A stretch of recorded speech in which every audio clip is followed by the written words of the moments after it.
Jai Shri Ram. Vanakkam and Namaskaram.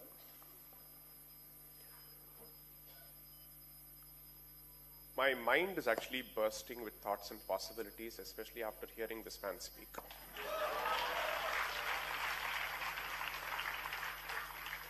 I'm usually known for speaking extempore. I never go with any kind of preparation because I believe 24/7 is the preparation mode. I don't prepare for any event. But the number of ideas that kept bursting in my head when he was talking, my template was one, he's just multiplied it.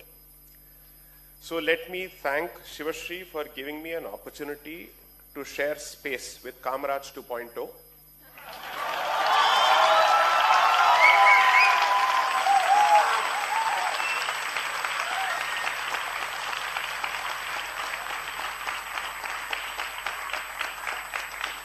In 2022, I think I had the opportunity to call him Tamil Nadu Thamarai. Kamaraj 2.0, why? One, because it's time that Bharat had the third Prime Minister from the South.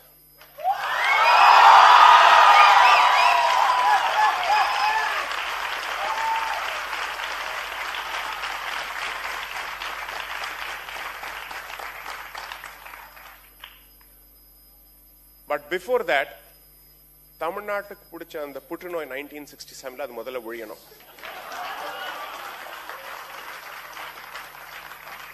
That virus that has gripped the holy state of Tamil Nadu, this dharmic land, needs to be eradicated first.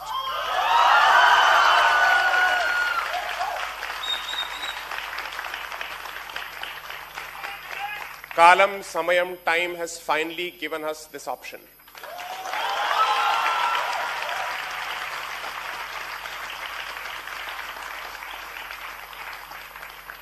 I request the Dharmikas in Tamil Nadu, the Hindus of Tamil Nadu, to throw their weight behind this man. I'm making this public.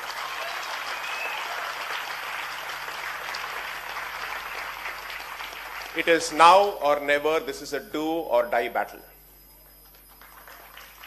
2026 Anju Pushkaram, 60 years mudinjirukkom since 1967. It is time to take a decision. You have to mean business. Every vote matters.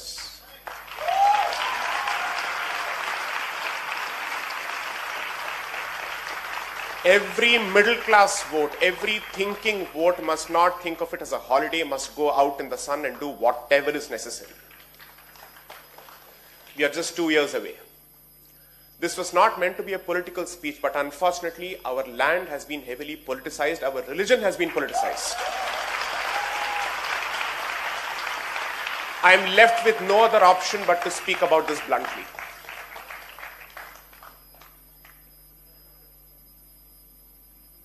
When we speak of think like a Bharatiya, and since he has touched upon the topic of secularism, I'm happy he's actually done that.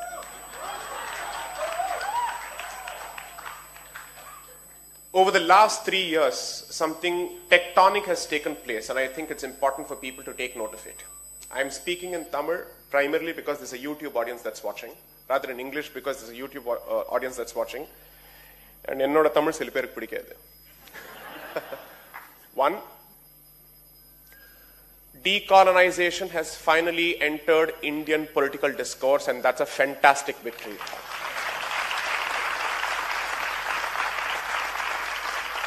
The tragedy is that this conversation should have started in 1947, and it has started in 2020s. No other post-colonial independent society can boast of this kind of prolonged mental slavery. Ever. I know what people like me have gone through in Tamil Nadu. I've witnessed it on campuses. I've suffered the consequences of it. But the only promise and sankalpam I made to myself was that I will never become a jati activist. I will speak for the community as a whole.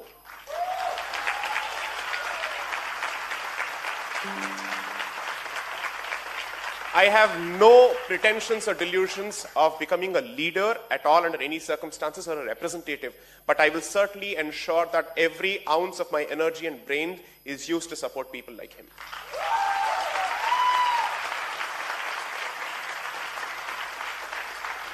Because I think it's time we did away with the concept of politicians and we think of thinking leaders. This is what we want. People who understand the concept of Rajadharmam. That is crucial. That takes me to the concept of secularism. Because anybody who understands the history of secularism will tell you that secularism is political conversion.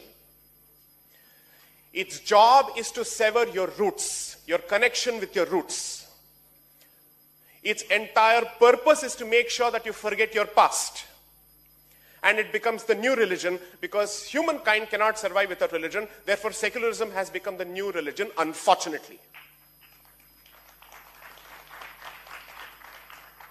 The purpose of these tools is to ensure that you forget one of the most important, let's say, concept in the life of dharmikas, which is pitris, ancestors, your people, your forefathers. That is why I call it political conversion, because conversion requires you to spit on your past and to embrace a new identity that's completely antagonistic to your earlier identity. Hence, it is political conversion. Knowing fully well that this would be the problem, that it's a time bomb that's going to burst itself on a regular basis against the indigenous community, the framers of the Constitution chose not to use the word secularism as part of the preamble at all. All those fears, all those apprehensions have been vindicated with time to our detriment. To our detriment. There was a time when there was a different kind of a procession taken out of the Kanchi Matham in 2004. Finally, this man has gone to Kanchi. As a proud follower of the Kanchi Matham, I am super happy.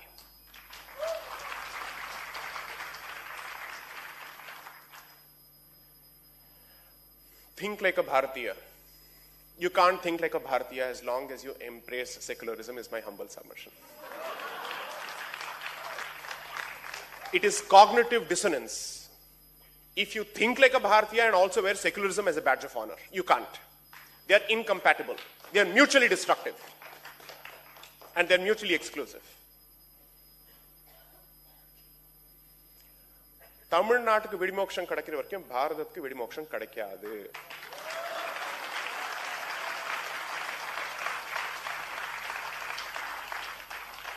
People like Dushyant Sridhar and others will continue to do what they will do on a public platform. But until this becomes a social, cultural revolution, don't expect people like him to fight this battle alone. It is impossible for us to survive and come out unscathed in this battle unless and until you realize that it is not your job anymore to simply outsource even your cultural battles to the politician. Because this battle is being waged on your streets, in restaurants, in movie theaters. Dare I say more? I can. And the worst part is this cancer has entered the rest of the South. Bhakti should have been the biggest export of Tamil Nadu. This Dravidianist cancer is being exported to the rest of the South. In my living memory, I have never seen a separatist sentiment being expressed on the Dharmika state of Karnataka ever. Even that has happened because the way this cancer enters is actually true and consistent to its origins, which is cinema, which is art. So that's how it has entered Telangana and Andhra Pradesh through movies. That's how it has entered Karnataka. Kerala, of course, never needed it because it has its own cancer.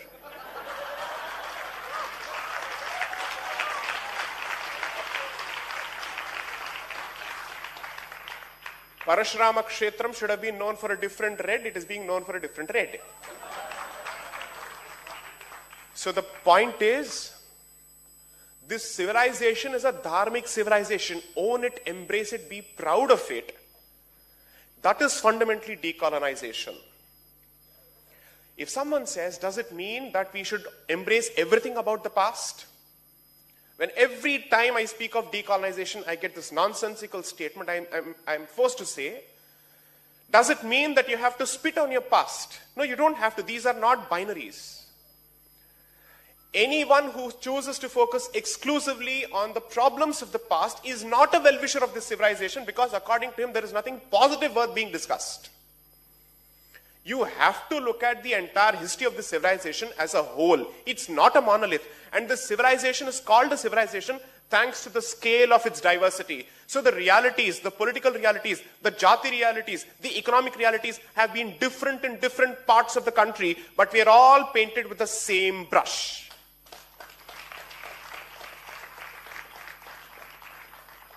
So my suggestion to you is, we will keep doing this intellectual nonsense because that's a battle that has to be fought at a certain level. But what is it that you can do if you have to think like a Bharatiya? Drawing from Mr. Annamalai's speech. 1. Temple tourism in Tamil Nadu must boom.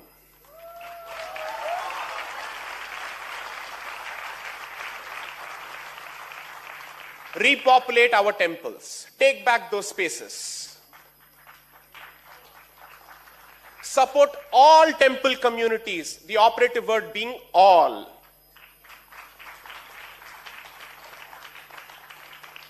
Use the temple to unite people. Use the temple to educate people. Bring them out of perpetual victimhood. Oh, is it too sensitive a comment? Sorry? Adu nadakum. Wait for it. It will happen.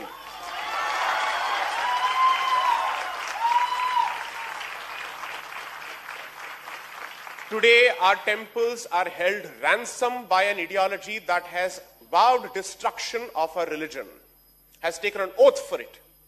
And they're being true to their political masters who are within and outside the country.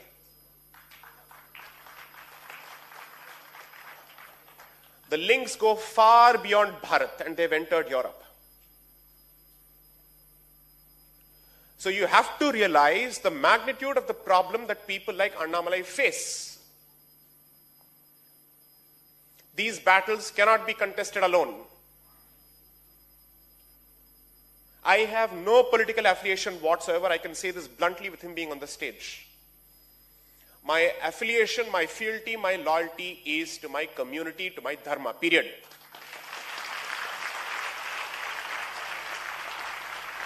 And precisely because I see a representative of dharma in him, I will support him.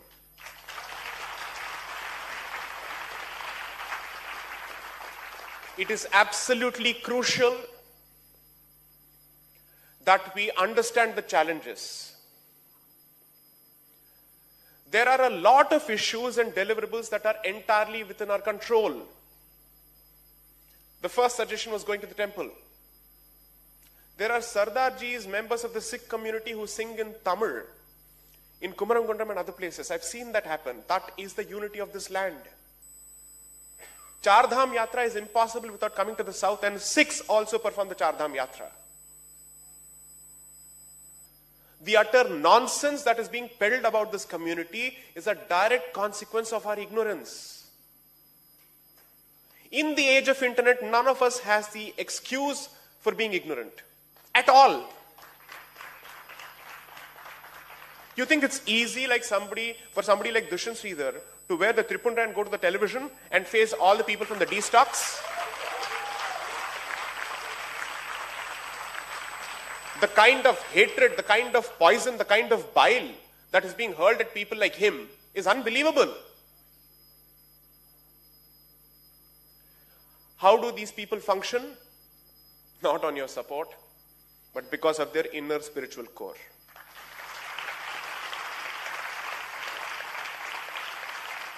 Because most people think it's easy for people like him and I to take these positions because there is some popular support. None of you is going to be available.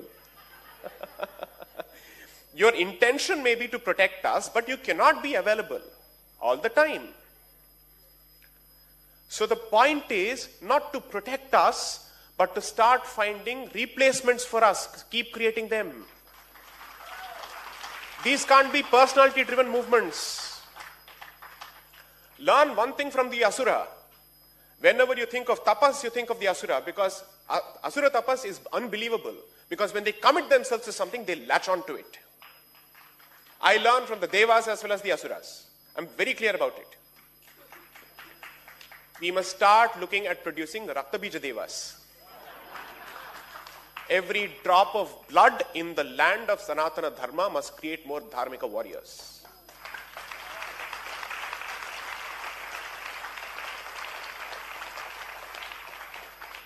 Over the last few weeks, knowing fully well what kind of a sensitive area Jati as a topic is, I have decided to embrace the cactus by talking about it. Because it is important for us to have these conversations. The more you shy away from these conversations, you make them taboo topics, somebody else is going to appropriate it. Somebody else with a vested interest is going to appropriate it. There will never be a conversation with honesty. And with honesty does not mean to deny everything that has happened, but also to say, please don't exaggerate. And also remember that it is meant to bring us together. If the purpose of the conversation is to divide us further, then it is fundamentally a bad faith engagement. It is a dishonest conversation. It's a motivated, malicious conversation. And that is what happens every time we touch this topic. Every incident is a potential entry point for the mischievous Dravidianist. He is waiting for it. So I would request you to use these platforms, these fora, and these institutions as a moment of societal churn. I know I'm in no position to make these suggestions, but I hope that I can make this to somebody like Sivashree, that even our concerts during Margari Masam must carry an important message. It cannot be just a Katha Kalakshepam or a pure cultural event, because none of our classical arts are being, let's say, kept away from this political conversation. Every institution, whether it is dedicated to Bharatanatyam or not, is now under the attack from the left. It's being taken over. Bharata Muni will not be taught in these places, apparently. Bharata Muni will not be taught in an institution which is dedicated to Bharatanatyam, is the scene of the Tamil Nadu of 2020s. And whoever wants to teach Bharata Muni's Bharatanatyam and Natya Shastra is being kicked out as a Hindutva fascist Sanghi. Imagine to what extent we have come down. When your arts are being taken away, remember the one final pure strand that is left between your culture, your past and your present is sought to be severed and corrupted fully. You can't let that happen. You can't let that happen. But don't go ahead with the victimhood complex. The difference between the Dravidianists and us is that go confidently out for engagement, and your outreach must be genuine to all affected parties. Let opinions change. It's not going to be an easy battle, but I can say this with confidence. I say this with confidence. Nobody can accuse me of being different about my identity, jati or religion-wise. And I have not seen my identity or opinion be a barrier when I'm engaging with confidence with people from my community, which is the Hindu community, across the board. I've had people come and speak, explain their position, genuinely express a way to bridge this gap. This is not to my credit. I am saying that there is a willing audience out there, provided you show it in action. You cannot read the, what is that? I don't want to name the newspaper anymore, because it's not what it's meant to be. It is the antithesis of its name.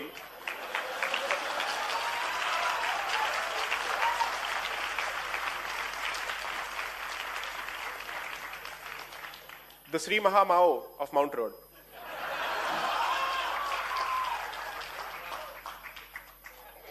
Find a way to get on the ground. You have only 3 ways of contributing to this battle. None of it is to just earn your livelihood and get out with it. Not happening. It's not happening anymore. You have to participate. Financially, what can you do? Culturally, what can you do? Intellectually, what can you do? Spiritually, what can you do? And if you have the ability, politically, what can you do? I understand that politics is not everybody's cup of tea, but everything else is within your remit. It's possible for you to do it. It has come to a point where I'm being asked, are there no Hindus left in Tamil Nadu? That's the question that's coming from North India, or India of the North. This question has started coming. There are no reactions. Anybody says anything. There is absolutely no expression of discontent or displeasure whatsoever when people trample all over you like human doormats. If this is incitement, so be it. I am inciting you to action. I am inciting you to action. A different kind of direct action where you actually go onto the ground and engage with people from your community.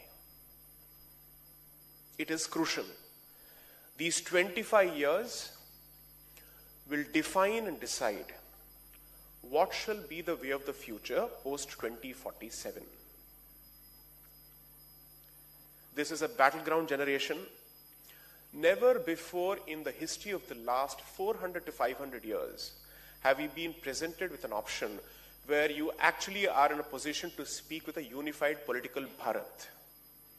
You were speaking with different princely states at one point. You finally have a politically unified Bharat, which was always civilizationally one. One, you have a politically unified Bharat.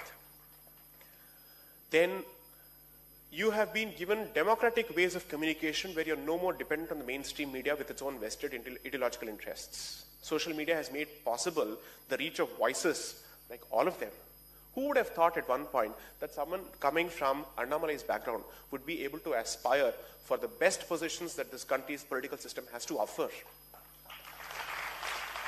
This is a sign of change. This is a sign of change. When somebody has to go to court to prevent the viewing of Prana Pratishtha, it's a sign of desperation. It is darkness at its highest position, and that's where the resistance starts. When it is darkest, that's when there is a sense of hope, because effectively he's exhausted all his arsenal. His ammunition is over. He has nothing more to offer. While I practice in Delhi, I make this abundantly clear. Oru kaal inga kandipa irukum. Because this is the time. Those who were associated with the Ram Janmabhoomi movement will tell you the significance of what I'm about to say. Ek dhakka aur do. Every structure that is anti-dharmic must crumble. And the Overton window must change. This must become the new normal, making it impossible for anybody to take the situation back. Impossible. Thanks to what has happened over the last decade, anyone who doesn't perform on the anvils of economics will not be an acceptable option anymore. Since 2014 to 2024, that is the change. Jai Shri Ram has become a national sentiment.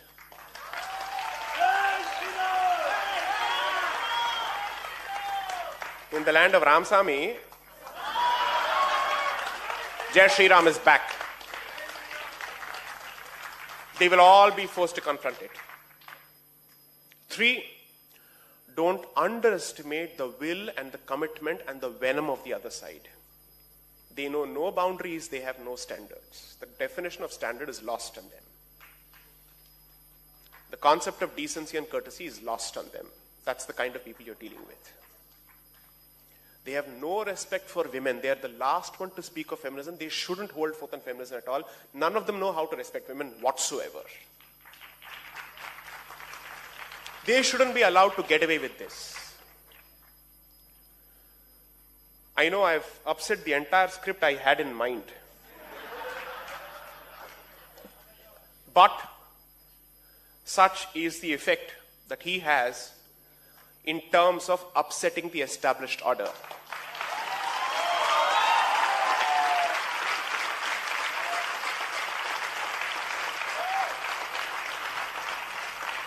I thought I'll at least stick to the script I wrote and scribbled. I couldn't. Grama Devatas and Kula Devatas are the battlegrounds, by the way. Please go back to them. Revive your Grama Devatas and Kula Devatas at the very least.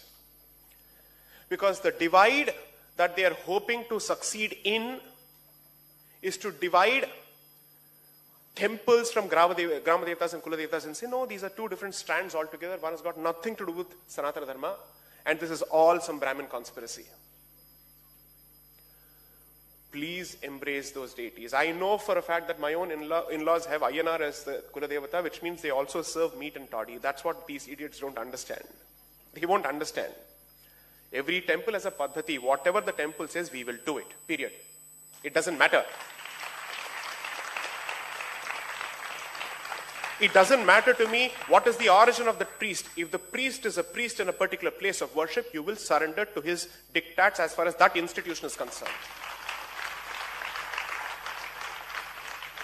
Break these silos. Since actions speak louder than words, the most powerful impact which the other side dreads is the repopulation of even the street temples, the unknown temples. Because Madurai Meenakshi will always get crowds.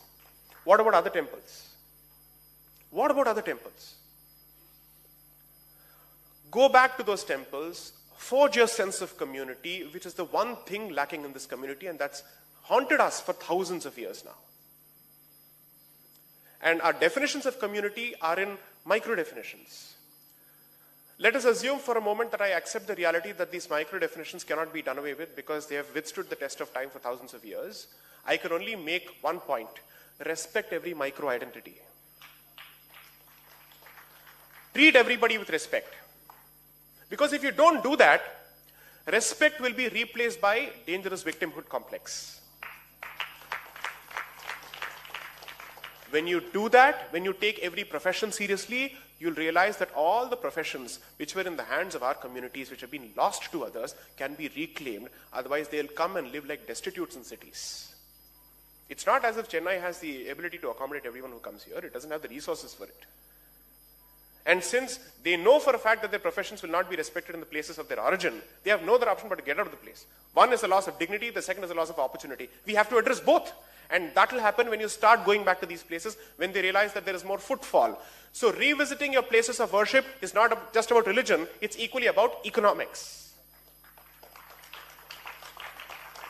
Go to Ayodhya and you will be surprised at the infrastructure development there. I am someone who believes in respecting sanctity first and ensuring that infrastructure organizes itself around that respect for that sacred space. I don't believe in corridorification at the expense of the sacred space. But I believe both of them can go hand in hand with a sense of balance.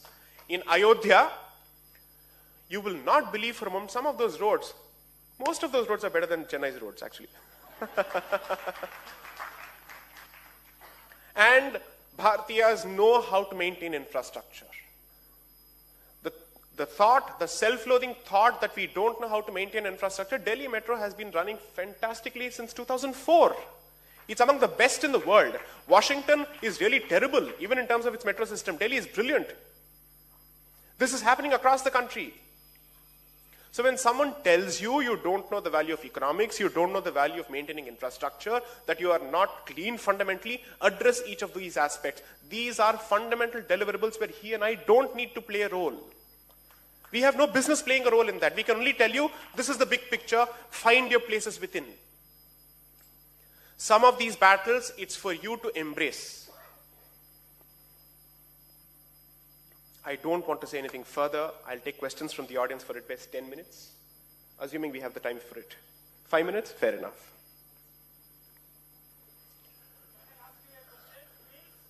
Yes, shall we hand over the mic so that it's recorded? Otherwise, I'll be accused of scripting the interview.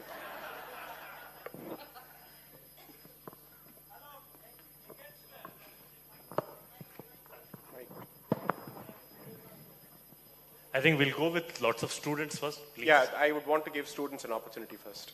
Hello. First of all, it's an absolute honor to meet